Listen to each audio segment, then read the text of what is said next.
ओम शांति। 2 जुलाई 2024। बाबा के महावाक्य। मीठे बच्चे, तुम यहाँ याद में रहकर पाप दग्ध करने के लिए आए हो, इसलिए बुद्धि योग निष्फल न जाए। इस बात का पूरा ध्यान रखना है। प्रश्न: कौन सा सूक्ष्म विकार भी अंत में मुसीबत खड़ी कर देता है? उत्तर: अगर सूक्ष्म में भी हबज, लालच का विकार है, कोई चीज हबज के कारण इकट्ठी करके अपने पास जमा करके रख दी, तो वही अंत में मुसीबत के रूप में याद आती है। इसलिए बाबा कहते, बच्चे, अपने पास कुछ भी ना रखो। तुम्हें सब संकल्पों को भी समेटकर बाप की याद में रहने की टेव, आदत डालनी है। इसलिए देही अभिमानी बनने का अभ्यास करो। ओम शांति। बच्चों को रोज रोज याद दिलाते हैं, देही अभिमानी बनो, क्योंकि बुद्धि इधर उधर जाती है। अज्ञान काल में भी कथा वार्ता सुनते हैं तो बुद्धि बाहर भटकती है, यहाँ भी भटकती है। इसलिए रोज रोज कहते हैं, देही अभिमानी बनो। वह तो कहेंगे, हम जो सुनाते हैं उस पर ध्यान दो, धारण करो। शास्त्र जो सुनाते हैं वह वचन ध्यान पर रखो। यहाँ तो बाप आत्माओं को समझाते हैं, तुम सब स्टूडेंट देही अभिमानी होकर बैठो। शिव बाबा आते हैं पढ़ाने के लिए। ऐसा कोई कॉलेज नहीं होगा जहाँ समझेंगे शिव बाबा पढ़ाने आते हैं। ऐसा स्कूल होना ही चाहिए पुरुषोत्तम संगम युग पर। स्टूडेंट बैठे हैं और यह भी समझते हैं, परमपिता परमात्मा आते हैं हमको पढ़ाने। शिव बाबा आते हैं हमको पढ़ाने। पहली पहली बात समझाते हैं, तुमको पावन बनना है तो मामेकम याद करो। परंतु माया घड़ी घड़ी भुला देती है, इसलिए बाप खबरदार करते हैं। कोई को समझाना है तो भी पहली पहली बात समझाओ कि भगवान कौन है। भगवान जो पतित पावन, दुख हरता, सुख करता है, वह कहाँ है? उनको याद तो सब करते हैं। जब कोई आफतें आती हैं, कहते हैं, हे भगवान रहम करो। किसको बचाना होता है तो भी कहते हैं, हे भगवान, ओ गॉड, हमको दुख से लिबरेट करो। दुख तो सबको है, यह तो पक्का मालूम है। सत्युग को सुखधाम कहा जाता है, कलयुग को दुखधाम कहा जाता है। यह बच्चे जानते हैं, फिर भी माया भुला देती है। यह याद में बिठाने की रस्म भी ड्रामा में है, क्योंकि बहुत है जो सारा दिन याद नहीं करते हैं, 1 मिनट भी याद नहीं करते हैं। फिर याद दिलाने के लिए यहाँ बिठाते हैं, याद करने की युक्ति बतलाते हैं तो पक्का हो जाए। बाप की याद से ही हमको सतो प्रधान बनना है।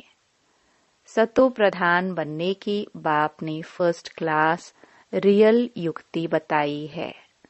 पतित पावन तो एक ही है, वह आकर युक्ति बताते हैं। यहाँ तुम बच्चे शांति में तब बैठते हो जबकि बाप के साथ योग है। अगर बुद्धि का योग यहाँ वहाँ गया तो शांति में नहीं है, गोया अशांत है। जितना समय यहाँ वहाँ बुद्धि योग गया वह निष्फल हुआ, क्योंकि पाप तो कटते नहीं। दुनिया यह नहीं जानती कि पाप कैसे कटते हैं। यह बड़ी महीन बातें हैं। बाप ने कहा है मेरी याद में बैठो, तो जब तक याद की तार जुटी हुई है उतना समय सफलता है। जरा भी बुद्धि इधर उधर गई तो वह टाइम वेस्ट हुआ, निष्फल हुआ। बाप का डायरेक्शन है ना कि बच्चे मुझे याद करो। अगर याद नहीं किया तो निष्फल हुआ। इससे क्या होगा? तुम जल्दी सतो प्रधान नहीं बनेंगे, फिर तो आदत पड़ जाएगी। यह होता रहेगा। आत्मा इस जन्म के पाप तो जानती है। भल कोई कहते हैं हमको याद नहीं है, परंतु बाबा कहते हैं 3-4 वर्ष से लेकर सब बातें याद रहती है। शुरू में इतने पाप नहीं होते हैं जितना बाद में होते हैं। दिन प्रतिदिन क्रिमिनल आय होती जाती है। त्रेता में तो 2 कला कम होती है। चंद्रमा की 2 कला कितने में कम होती है? धीरे धीरे कम होती जाती है। फिर 16 कला संपूर्ण भी चंद्रमा को कहा जाता है, सूर्य को नहीं कहते। चंद्रमा की है 1 मास की बात, यह फिर है कल्प की बात। दिन प्रतिदिन नीचे उतरते जाते हैं, फिर याद की यात्रा से ऊपर चढ़ सकते हैं। फिर तो दरकार नहीं जो हम याद करें और ऊपर चढ़े। सतयुग के बाद फिर उतरना है। सतयुग में भी याद करे तो नीचे उतरे ही नहीं। ड्रामानुसार उतरना ही है तो याद ही नहीं करते हैं। उतरना भी जरूर है, फिर याद करने का उपाय बाप ही बतलाते हैं, क्योंकि ऊपर जाना है। संगम पर ही आकर बाप सिखलाते हैं कि अब चढ़ती कला शुरू होती है। हमको फिर अपने सुखधाम में जाना है। बाप कहते हैं अब सुखधाम में जाना है तो मुझे याद करो। याद से तुम्हारी आत्मा सतो प्रधान बन जाएगी। तुम दुनिया से निराले हो। वैकुंठ दुनिया से बिल्कुल न्यारा है। वैकुंठ था, अब नहीं है। कल्प की आयु लंबी कर देने के कारण भूल गए हैं। अभी तुम बच्चों को तो वैकुंठ बहुत नजदीक दिखाई देता है। बाकी थोड़ा टाइम है। याद की यात्रा में ही कमी है, इसलिए समझते हैं अभी टाइम है। याद की यात्रा जितनी होनी चाहिए उतनी नहीं है। तुम पैगाम पहुंचाते हो ड्रामा के प्लान अनुसार। कोई को पैगाम नहीं देते हैं तो गोया सर्विस नहीं करते हैं। सारी दुनिया में पैगाम तो पहुंचाना है कि बाप कहते हैं मामेकम याद करो। गीता पढ़ने वाले जानते हैं एक ही गीता शास्त्र है जिसमें यह महावाक्य है, परंतु उसमें श्री कृष्ण भगवानुवाच लिख दिया है, तो याद किसको करे? भल शिव की भक्ति करते हैं, परंतु यथार्थ ज्ञान नहीं जो श्रीमत पर चले। इस समय तुमको मिलती है ईश्वरीय मत। इनके पहले थी मानव मत। दोनों में रात दिन का फर्क है। मानव मत कहती है ईश्वर सर्वव्यापी है। ईश्वर की मत कहती हैं नहीं। बाप कहते हैं मैं आया हूँ स्वर्ग की स्थापना करने, तो जरूर यह नरक है। यहाँ 5 विकार सब में प्रवेश है। विकारी दुनिया है, तब तो मैं आता हूँ निर्विकारी बनाने के लिए। जो ईश्वर के बच्चे बने उनके पास विकार तो हो नहीं सकते। रावण का चित्र 10 शीश वाला दिखाते हैं। कभी कोई कह ना सके कि रावण की सृष्टि निर्विकारी है। तुम जानते हो अभी रावण राज्य है, सभी में 5 विकार हैं। सतयुग में है राम राज्य, कोई भी विकार नहीं। इस समय मनुष्य कितने दुखी हैं, शरीर को कितने दुख लगते हैं। यह है दुखधाम। सुखधाम में तो शारीरिक दुख भी नहीं होते हैं। यहाँ तो कितनी हॉस्पिटल्स भरी हुई है। इनको स्वर्ग कहना भी बड़ी भूल है। तो समझकर औरों को समझाना है। वह पढ़ाई कोई को समझाने के लिए नहीं है। इम्तिहान पास किया और नौकरी पर चढ़ा। यहाँ तो तुमको सबको पैगाम देना है। सिर्फ एक बात थोड़े देंगे। जो बहुत होशियार हैं उनको टीचर कहा जाता है। कम होशियार है तो उनको स्टूडेंट कहा जाता है। तुम्हें सबको पैगाम देना है। पूछना है भगवान को जानते हो? वह तो बाप है सबका। तो मूल बात है बाप का परिचय देना, क्योंकि कोई जानते नहीं है। ऊंच ते ऊंच बाप है, सारे विश्व को पावन बनाने वाला है। सारा विश्व पावन था जिसमें भारत ही था। और कोई धर्म वाला कह ना सके कि हम नई दुनिया में आए हैं। वह तो समझते हैं हमारे से आगे कोई होकर गए हैं। क्राइस्ट भी जरूर कोई में आएगा।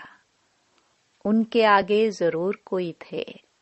बाप बैठ समझाते हैं मैं इस ब्रह्मा तन में प्रवेश करता हूँ। यह भी कोई मानते नहीं कि ब्रह्मा के तन में आते हैं। अरे ब्राह्मण तो चाहिए जरूर। ब्राह्मण कहाँ से आएंगे? जरूर ब्रह्मा से ही तो आएंगे ना। अच्छा, ब्रह्मा का बाप कभी सुना? वह है ग्रेट ग्रेट ग्रैंडफादर। उनका साकार फादर कोई नहीं। ब्रह्मा का साकार बाप कौन? कोई बतला ना सके। ब्रह्मा तो गाया हुआ है, प्रजापिता भी है। जैसे निराकार शिव बाबा कहते हैं उनका बाप बताओ, फिर साकार प्रजापिता ब्रह्मा का बाप बताओ। शिव बाप तो एडॉप्ट किया हुआ नहीं है, यह एडॉप्ट किया हुआ है। कहेंगे इनको शिव बाबा ने एडॉप्ट किया। विष्णु को शिव बाबा ने एडॉप्ट किया है, ऐसा नहीं कहेंगे। यह तो तुम जानते हो, ब्रह्मा सो विष्णु बनते हैं। एडॉप्ट तो हुआ नहीं। शंकर के लिए भी बताया है, उनका कोई पाठ है नहीं। ब्रह्मा सो विष्णु, विष्णु सो ब्रह्मा, यह 84 का चक्र है। शंकर फिर कहाँ से आया? उनकी रचना कहाँ है? बाप की तो रचना है।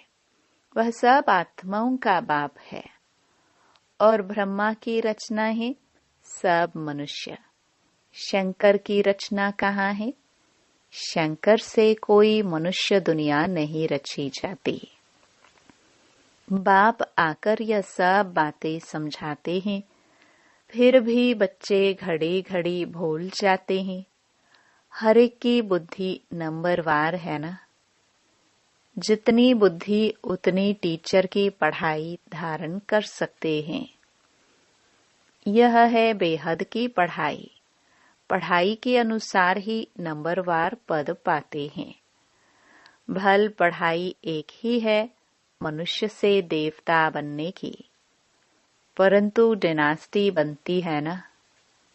यह भी बुद्धि में आना चाहिए कि हम कौन सा पद पाएंगे। राजा बनना तो मेहनत का काम है। राजाओं के पास दास दासियां भी चाहिए। दास दासियां कौन बनते हैं, यह भी तुम समझ सकते हो। नंबरवार पुरुषार्थ अनुसार हर एक को दासियां मिलती होंगी, तो ऐसा नहीं पढ़ना चाहिए जो जन्म जन्मांतर दास दासी बने। पुरुषार्थ करना है ऊंच बनने का। तो सच्ची शांति बाप की याद में है। जरा भी बुद्धि इधर उधर गई तो टाइम वेस्ट होगा, कमाई कम होगी, सतो प्रधान बन नहीं सकेंगे। यह भी समझाया है कि हाथों से काम करते रहो, दिल से बाप को याद करो। शरीर को तंदुरुस्त रखने के लिए घूमना फिरना यह भी भल करो, परंतु बुद्धि में बाप की याद रहे। अगर साथ में कोई हो तो झरमुई झगमुई नहीं करनी है। यह तो हर एक की दिल गवाही देती है। बाबा समझा देते हैं, ऐसी अवस्था में चक्कर लगाओ। पादरी लोग जाते हैं एकदम शांत में।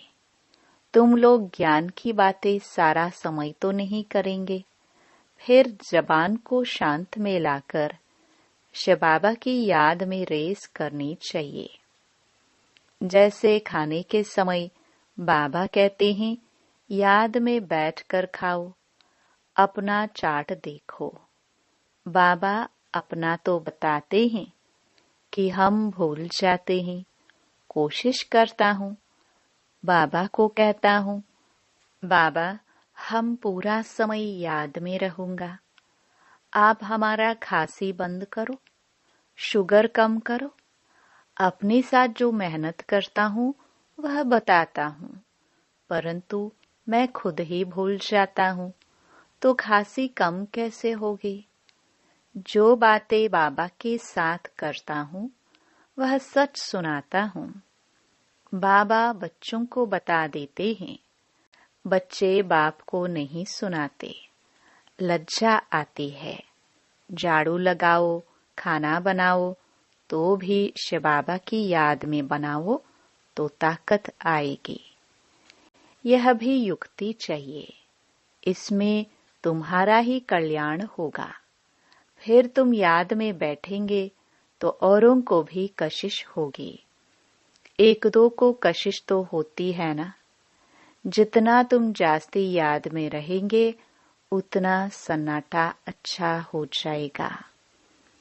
एक दो का प्रभाव ड्रामानुसार पड़ता है। याद की यात्रा तो बहुत कल्याणकारी है। इसमें झूठ बोलने की दरकार नहीं है। सच्चे बाप के बच्चे हैं तो सच्चा होकर चलना है। बच्चों को तो सब कुछ मिलता है, विश्व की बादशाही मिलती है, तो फिर लोभ कर 10-20 साड़ियां आदि क्यों इकट्ठी करते हो। अगर बहुत चीजें इकट्ठी करते रहेंगे तो मरने समय भी याद आएगी। इसलिए मिसाल देते हैं कि स्त्री ने उनको कहा, लाठी भी छोड़ दो, नहीं तो यह भी याद आएगी। कुछ भी याद नहीं रहना चाहिए, नहीं तो अपने लिए ही मुसीबत लाते हैं। झूठ बोलने से 100 गुना पाप चढ़ जाता है।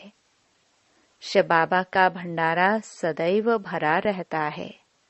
जास्ती रखने की भी दरकार क्या है। जिसकी चोरी हो जाती है तो सब कुछ दिया जाता है। तुम बच्चों को बाप से राजाई मिलती है, तो क्या कपड़े आदि नहीं मिलेगी।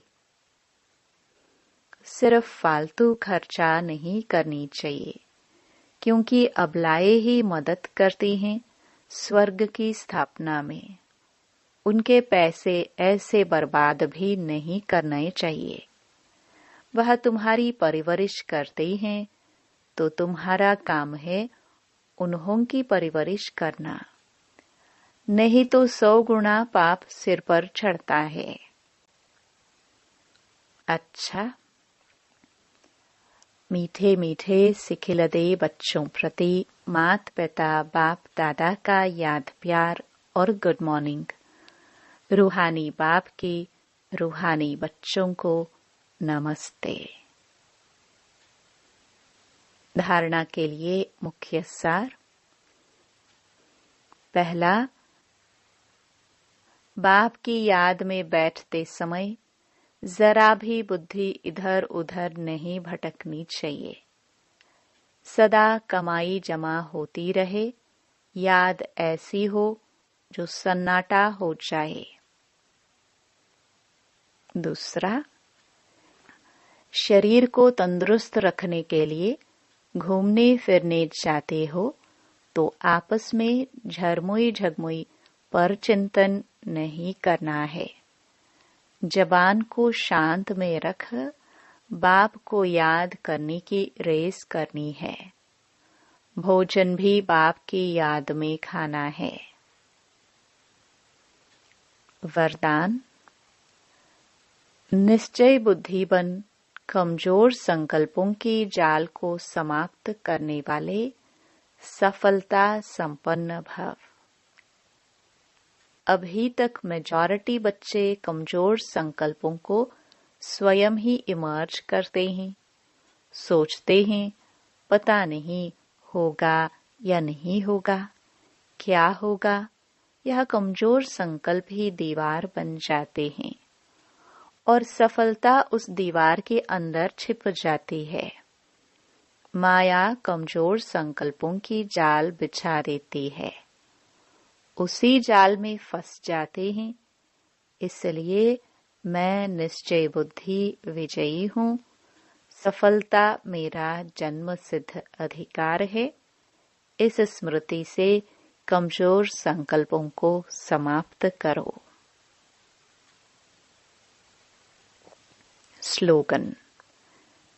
तीसरा, ज्वालामुखी नेत्र खुला रहे तो माया शक्तिहीन बन जाएगी। ओम शांति।